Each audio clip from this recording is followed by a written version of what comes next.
Welcome back to another video. The second Monster Hunter Wilds beta was out last weekend, and I got a chance for some time with it on the PS5.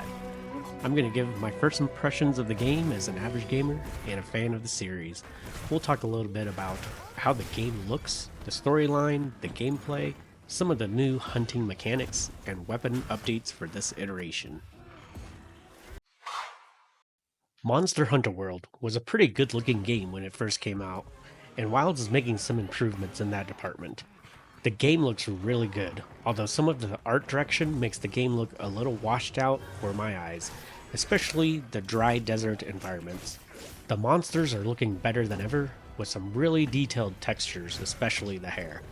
The monsters also have amazing personalities with cool facial animations, with spittle and drool flying about. The base camp also feels and looks amazing, with a real, lived-in feel that reflects the cinematic direction this game is going in. Walking around the base camp actually feels like a forward operating base that was set up for a small army.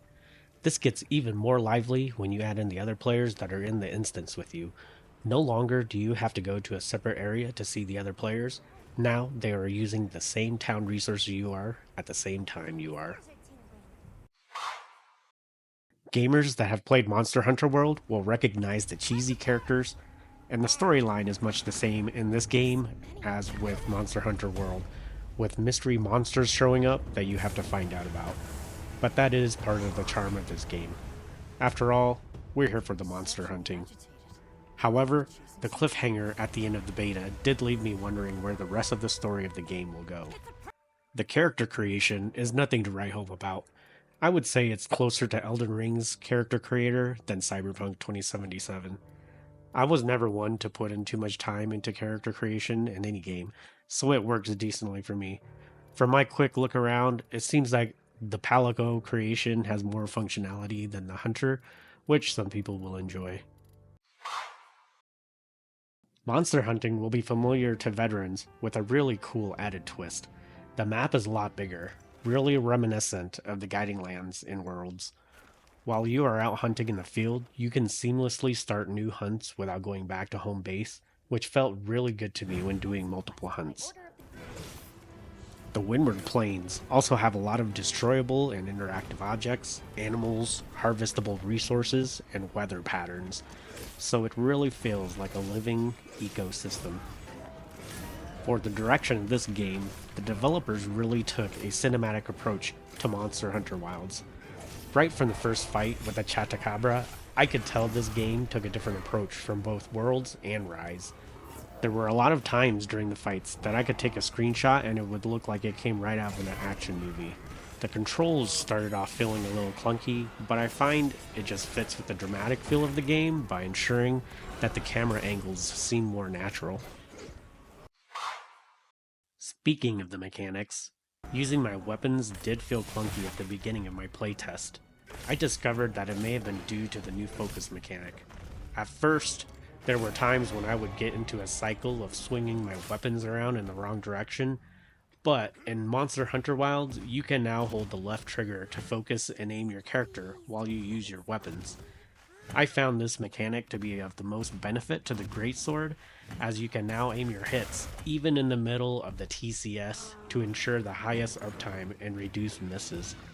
Another new mechanic is the wounding of monsters. Now, if you hit a part of a monster enough times, you can create a wound on the body part and do a focus strike to destroy that wound, causing some major damage and powering up your weapon depending on which weapon you're using. This ties into the powerful feeling of the weapons in the Wilds. In Monster Hunter Wilds, I found myself getting the most powerful combos very easily. For the longsword, this means the Helmbreaker and TCS for the Greatsword. There are so many ways to get red gauge now. You have the old standbys like the round slash combo and foresight slash, but now you get automatic red gauge when destroying a wound and many other moves. Similarly, with the Greatsword, you can now perform a TCS right after destroying wounds, and a follow-up cross slash after countering a monster attack with the offset rising slash.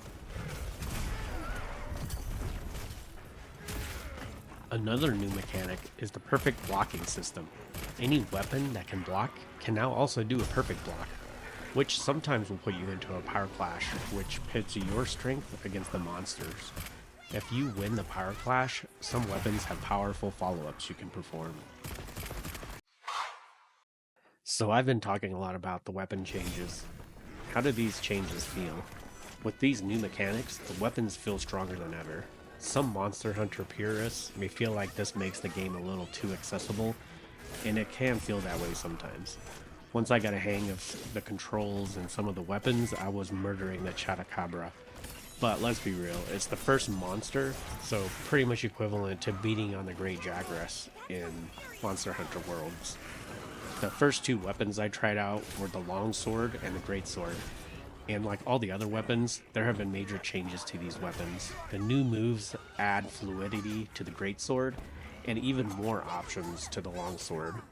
All in all, the new moves added to the weapons feel great, and each weapon feels like it has been made even more powerful with different styles that you can utilize without having to fall back to one overpowered move. I'll go into more detail in future videos about each weapon I tried out, but overall, the weapons feel great in this game. My first impressions about Wilds as a fan of the series is that it's going to be a ton of fun. There seems to be a lot of quality of life changes that have made the game easier to get around and be successful. The weapon changes are part of that, and as I have said, they feel more powerful than ever. There are some potential negatives of the game that I found. The game runs pretty well on console, but if you're looking to play this game on PC, you may want to download the Monster Hunter Wilds benchmarking tool. This tool will let you know how well the game will run on your PC. During the second beta test, the PlayStation Network went down, and I had to try playing it on my laptop. My laptop has an i9 and a RTX 3080, so I figured it would run it decently, and yeah, boy was I wrong. I have heard they are making some optimizations to make the game run better on PC. You know, things might change with the live release. Also, with even more powerful moves for the weapons, some gamers could find the game a little too easy for their taste. When the new weapons are mastered, it's going to get even worse.